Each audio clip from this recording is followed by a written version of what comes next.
Have you ever wondered how a pill knows where to go? It is, a fascinating question. You swallow a tiny tablet to soothe a headache, and somehow it finds its way to your head. It does not go to your foot. It does not go to your elbow. It seems to have a secret GPS, a built-in map that guides it to the exact source of your pain. This is not magic, but a remarkable process of biology and chemistry working in perfect harmony. Understanding this hidden journey helps us appreciate the science behind the relief we feel, and why modern medicine is such a powerful tool for our well-being. To begin this journey, we must first consider how the medicine enters our system. There are several common entry points, each with its own unique path. Pill, swallowed vaccine, shot into muscle cream, applied to skin. When you swallow a pill for that headache, it begins its adventure in the harsh, acidic environment of your stomach. From there, it moves into your intestines. A different path is taken by a vaccine, which is delivered via a shot directly into a muscle, and for a skin rash, you might apply a cream, which works from the outside in. Each of these starting points is like a different on-ramp to a vast and complex network of bodily roads, all leading toward a final destination. Think of the medicine as a tiny traveler preparing for a long and complicated trip. The pill, for instance, must be durable enough to survive the stomach's powerful acids, which are designed to break down almost everything we consume. Scientists design pills with special coatings that protect the active ingredients until they can be safely absorbed into the body. The shot, by contrast, bypasses this digestive obstacle course entirely, delivering its medicinal payload more directly. The cream on your skin faces its own challenge, penetrating the protective outer layers to reach the tissues underneath. Each method is carefully chosen to ensure the traveler begins its journey successfully.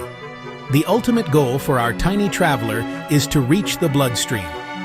The bloodstream is the body's magnificent transportation network, a web of rivers and highways that connects every single part of you. Once the medicine from the pill is absorbed through the walls of your intestine, or the medicine from the shot seeps from the muscle, it is swept into this powerful current. This is a critical moment. The medicine is no longer a simple pill or a liquid. It is dissolved into individual molecules, now free to travel to every organ, every tissue, and every cell in your body. The journey has truly begun. Once the medicine enters the bloodstream, it is like a package placed onto a global shipping network. The heart acts as the central sorting facility, pumping blood and its precious cargo everywhere, from the tips of your toes to the intricate pathways of your brain. The medicine does not actively steer itself. It is a passive passenger, carried along by the relentless flow of blood. This means that, for a short time, molecules of the headache medicine are not just in your head.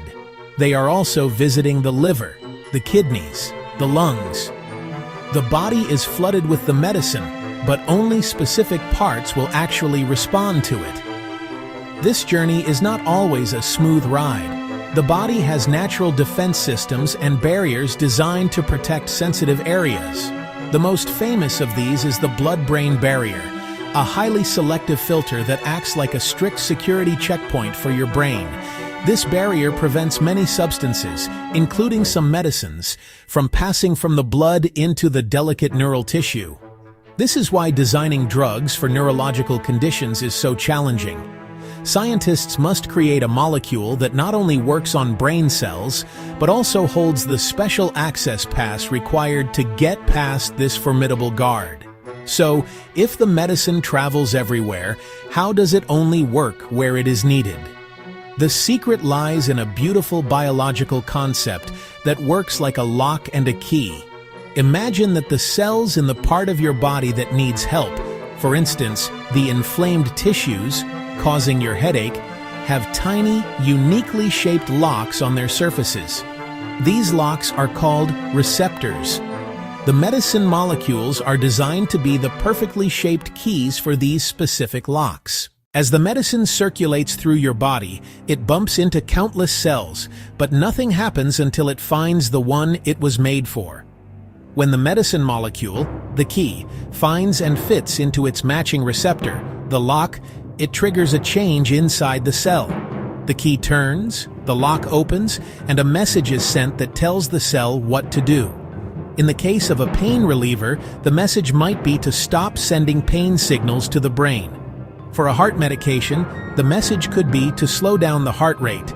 This elegant lock and key mechanism is how a medicine can have a very specific effect in one part of the body, even while it is technically present throughout the entire system.